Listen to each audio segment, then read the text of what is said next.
The curse is finally broken by the Indian men's team, and they have defeated New Zealand national team at the final of T20 World Cup 2026 held at iconic Narendra Modi Stadium. So India rewrites history by winning the World Cup for consecutive years, which no team has ever done, and they finally broke the so-called curse of the iconic Narendra Modi Stadium. So Indian team rewrite history not in an ordinary way, but in a one-sided, dominating way. That too at an final stage is unbelievable.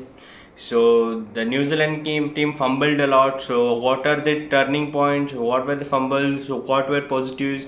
We'll have a great discussion going forward in this video. So welcome back to 22 at Spectator YouTube channel, your go-to channel for deep dive cricket analysis. In this episode, as I told, we'll be covering the depth of this final match, which had many tales to tell to the cricketing world, and the statement which is given by Indian team to the world, especially in T20 cricket. They are gonna dominate for years still. So let us start with the match, we could say. So firstly, New Zealand won the toss and they opted to bowl. The pitch was, I told, black soil, but it was given as mixed soil. Until then I uploaded video, so I didn't bother to change it. So New Zealand up to bowl, India comes to bat as usual. Sanju Samson's fiery innings, 89 of 46, similar of semi-final one. He is not going for century, he is just playing the fearless cricket. The team approach shows the same. Sanju Samson is brilliant. These three matches, that 97 against West Indies in must-win game, semi-final obviously the must-win game, in that something around 87-89 runs, 90 runs somewhere I think so and in final obviously the must win, 89 of 46 deliveries, around 190 to 193 strike rate. Great innings, man. This man has showed a brilliant resilience. In 2024 T20 World Cup he didn't even play a single match. In this World Cup he played just 5 matches and he scored around 321 runs at an average of 80.5 is unbelievable, and the intent which he has shown at the opening slot. The talks were there after the conclusion of New Zealand series bilateral to remove him and go with Ishan and Abhishek. They went with the same.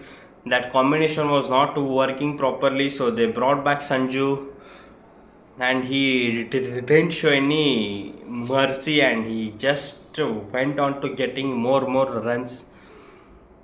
So Abhishek Sharma was also in a great form this match. He proven that opportunity which was been given to him by the team management, and he scored 52 of 21 deliveries, great 200 plus strike rate and great innings from him. The off spin trap against him, they didn't bring off spinner only into the squad. That fumble against of New Zealand is the biggest lesson to talk in further in this video. We will talk, but Abhishek played a great innings. He showed he was just out of form. He was on a bad phase, but in a final, in must-win game, he scored the match-winning runs. Obviously, it's a great intent.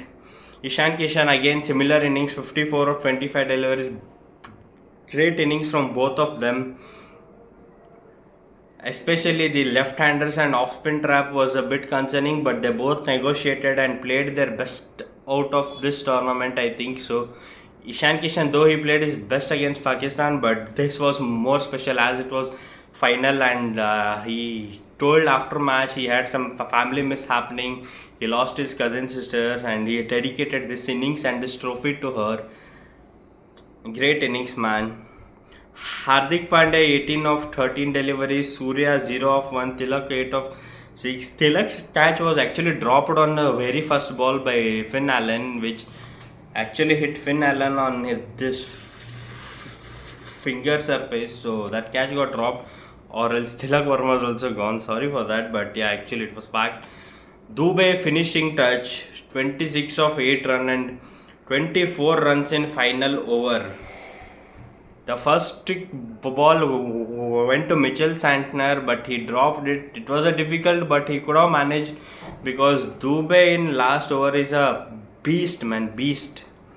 So India managed to put up a huge target of 255 for 5 wickets. So if you look at the wickets fallen, 7.198 for 1, that on the score of Indian team. Then 203 for 2, 15.1 overs. At this point of time, Sanju's wicket went and 7.1 Abhishek's wicket went. From 226 for 5 in 18.2 to 255 for 5 in 21. New Zealand leaked the heavy runs at this overs only. It was not mean Jimmy Neesham's last over costed them a lot, I would say, and their initials mistake also. So partnership from Sanju and Abhishek was 98 for 45. Sanju and Ishan 105 for 48. Huge partnership. Dubai and Tilak 29 of 10. So New Zealand's bowling, if you see, Matt Henry 4 over 49 run 1 wicket. Glenn Phillips 1 over 5 runs 0 wickets. He bowled the second over and he didn't come to bowl only. I'm not understanding what was point from Mitchell Santner here. Jacob Bethel they brought in place of their one of the best power play bowlers, McConkey. He came in place of him and leaked heavy runs 3 over 42 for 0. Lockie Ferguson uncontrolled pace delivery, same like England match only, 2 over 48 0 wickets. Mitchell Santner 4 over 33 0 wickets. Rachin Ravindra 2 over 32 1 wicket. Jimmy Neesham 4 over 46 3 wickets. Those 3 wickets were in single over, and 46 out of that 24 were in a single over. So this guy did a great job also, and at last he costed runs also. So now my point is New Zealand's batting, New Zealand's team selection. Why was McConkey dropped? My logic is here, they might have thought we have already 3 spinners, why we need 4th one, we'll use Glenn Phillips as an option instead of McConkey. Glenn Phillips is not so-called established spin bowler. You can use him as a floater in bowling attack, but not as a permanent bowler, which reflects on his stats also. He bowled only 1 over 5 runs, that to second over he bowled. If McConkey was there, then the difference would have been 100% created. The last match, if you see, 2 left-handers gone in 2 balls, Quinton de Kock and Ryan Riggleton. You cannot go that easily in this finals, especially. What will happen if you had 4 spinners? Doesn't matter at all. They would have gone with McConkey, I would say. Those instead of Abhishek and Ishan, 1 wicket would have been they would have got easily, I would say. 100% I'm saying why, I'll tell you. See, whenever they bowled spinners, Glenn Phillips, Mitchell Santner, Rachin Ravindra and power play, the run rate dropped in that over. Only 1 boundary, remaining single, that like it was happening. If an established spinner like McConkey in second over would have been created a huge difference in this final especially. So New Zealand missed out on here, I would say, and not giving constant spin bowlers over. They gave third over to Jacob Duffy, 4th over to Lockie Ferguson. Instead of Jacob Duffy, he would have gone with Rachin Ravindra simultaneously. The factor was there, Sanju Samson. They were fearing to bring spinners because of Sanju Samson, but something could have been negotiated. A miss hit would have been happened, and they would have got a wicket, but they didn't go with that intent only. When Jacob Duffy started his over, the run rate started to peak, and it didn't drop at all until spinners came. But after 10th over, when the spinners came, they are getting hit. That Rachin Ravindra's 14th over, 3 balls, 3 6, last 3 balls. Then after 10 overs it was controlled, but after that Sanju and Ishan went very wild into the play. So now if you see New Zealand's batting, Tim Seifert 52 of 26, Finn Allen 9 of 7. I don't know what was wrong with Finn Allen with that shot against Akshar Patel, hitting on a great long on where Tilak Verma was standing, I think so. Bro, initially you would have taken time when Tim Seifert was hitting, or else you have chosen a right place to hit. But Finn Allen failed here. Team suffered 52 of 26, good innings, but no support at all from entire batting lineup. Rachin Ravindra, one of two fall shot, you can say a low powered shot, a low intent shot against Jasprit Bumrah, which went full top edge like condition, and he got out. Glenn Phillips 5 on 5. Mark Chapman 3 of 8. He was bowled by Hardik Pandya. Daryl Mitchell 17 of 11. Daryl Mitchell was not understanding what was happening with him only. Like Akshar Patel has given a throw to him after they were fighting. Suddenly he became out. He didn't understand only what had happened with him in this match. Mitchell Santer 43 of 35. He had nothing to do rather than he was just a rotating strike. He didn't show that intent of going for runs to as England showed. Jimmy Neesham 8 of 7. Nothing has been good with him from that last over. Matt Henry's 0 of 1. Lockie Ferguson 6 of 7. Jacob Duffy 3 of 5. Then New Zealand was being bowled out on 159 for 10, where Abhishek Sharma took the last wicket, and India created a big history in this match. So if you look at India's bowling, 4 over 15 run, 4 wickets, mind-blowing spell from Jasprit Bumrah. Arshdeep Singh 4 over 32, 0 wickets. Hardik Pandya 4 over 36, 1 wicket. Akshar Patel 3 over 27, 3 wickets. Varun Chakravarti 3 over 39, 1 wicket. Abhishek Sharma 1 over 5 runs, 1 wicket. If you see Jasprit Bumrah's bowling in this match, no extraordinary bowling, nothing. Just Yorkers, slow ones. That's it. He didn't do anything special. He executed his plan against certain batsmen only a proper way. He didn't do anything extraordinary like how New Zealand did. What was New Zealand pacers and Indian pacers bowling difference was the speed, the pace which they were giving on uncontrolled basis. The same happened in England match. Yes. The same happened in South Africa and New Zealand first semi-final match. The bowlers were on uncontrolled pace bowling. In Indian conditions at an ICC World Cup final, the pitches will be flat, won't be that flat. You bowlers will have an advantage. They have to use it with proper variations and slower ones, especially slower ones. Forget about the variations, knuckle ball and all. Slower ones with cutters and all would have been a best choice for New Zealand here. The same with England also, the same for South Africa also. They were on uncontrolled pace bowling. There if you see Jansen, Rabada, then Lungi Negidi for the point we can accept, but Jofra Archer you could see here, Matt Henry, Lockie Ferguson, Jacob Duffy, all were in uncontrolled pace. The same Jimmy Neesham showed them. That 17th over I think so, where 3 wickets he took. Sanju Ishan, they hit on a long one only. They got caught. Surya, he hit a supla shot. The pace was not there. Rachin Ravindra took their catch. That's what. If initially they got this hint now of no pace, they would have created a huge difference. But people argue here for another issue why to bowl on a high pressure final.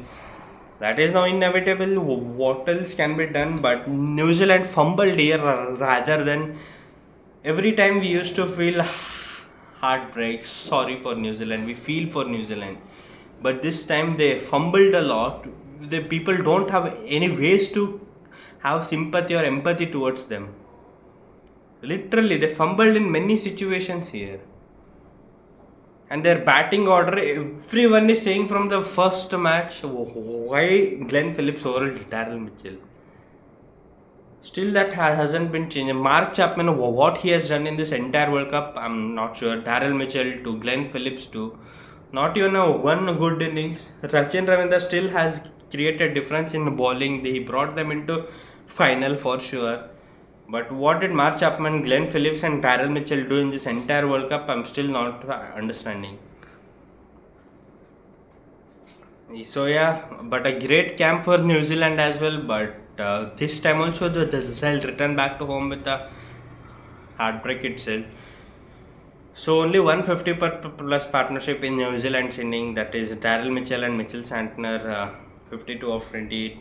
So player of the match was great OG Jasprit Bumrah, and player of the tournament for Sanju Samson for hitting just 321 runs in just 5 innings at an average of 80.25.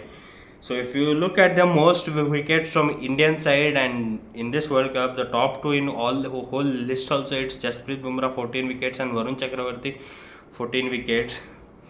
Where if you look at compare at average, Jasprit Bumrah 12 average and Varun Chakravarti around 20. Varun Chakravarti had a decent World Cup only, not that bad too like other bowlers, but at some point of time he failed to deliver, we can say.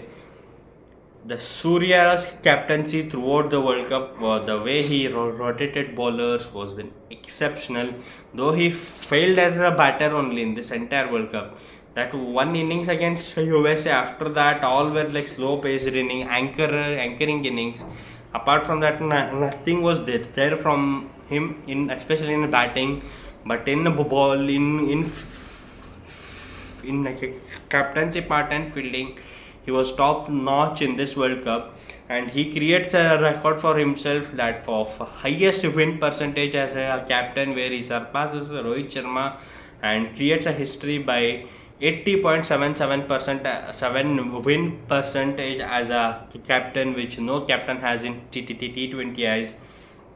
And for another information, he never lost a series and as a captain, and this is also a World Cup series tournament only, so this also he didn't lose.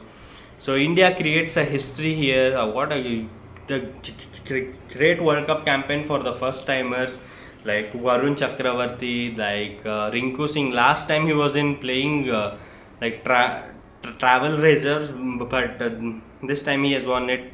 Washington Sundar, Abhishek Sharma, Ishan Kishan, then you could say about Arshdeep Singh played, Hardik Pandya played, Dubey played. Then who else? I'm forwarding the squad. Then for the coach himself, yeah, Gautam Gambhir, the coach, he was great. He is now currently the most successful coach of Indian team. One Asia Cup, one Champions Trophy, and one T20 World Cup. And he, as a player, as a coach, as a mentor, he never lost a final in his entire career. 2007 T20 World Cup, 2011 ODI World Cup, 2012 Kolkata Knight Riders IPL trophy, 2014 as a skipper Kolkata Knight Riders IPL trophy, then this thing 2024 IPL trophy as a KKR mentor, 2025 Champions Trophy as a coach, 2025 Asia Cup as a coach, then 2026 T20 World Cup as a coach. 8. I don't know how much he has exactly achieved in domestic, but these are the great milestones he has created. He has created many confusions across fans' minds, which I have. If you check my YouTube channel, I have also criticized some, I have praised some, but he gave answers to all the questions, and he has won the T20 World Cup as a coach now. His only decision which was like in the question was flexibility, especially in T20 cricket, but that also gave the team the dominating results itself.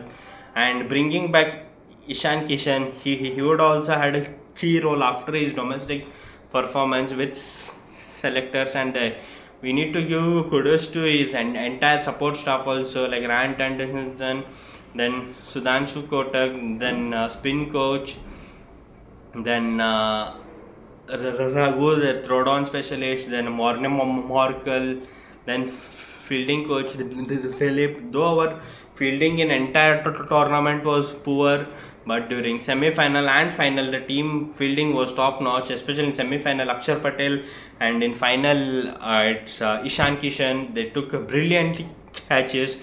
I forgot to give a special mention to Akshar Patel too. He had a great camp here. He told when asked about India losing two great matches at Ahmedabad Stadium. He told, I haven't played both of them. Casually he told, and he casually proved that also by winning this tournament. So the final was accompanied by many dignitaries, especially the key mentions were Rohit Sharma, MS Dhoni, and all. So India managed to win this, and they created history by winning World Cup 3 times and 2 times as a consecutively, and winning the home World Cup. No one has won, and they too have won it. So yeah, they came into consecutive finals that also no team has done, and they have done, and they have won the World Cup as well. Now they have given a proper dominating statement to world cricket that in T20 we are gonna dominate the next generation of cricket, especially in T20. ODI also we have a Indian team has a well settled side. The concern is only Test cricket. Gautam Gambhir has told it's a transition phase. Now he has won a World Cup. We need to go with his decisions. We need to criticize wherever he is wrong, or we need to praise him wherever he is right. Not give unnecessary hate.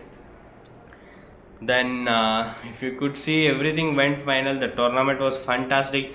You'll get one more video, I think so, on this channel by discussing the records. I think so. Mostly may not come, but I will try my best to bring it for you.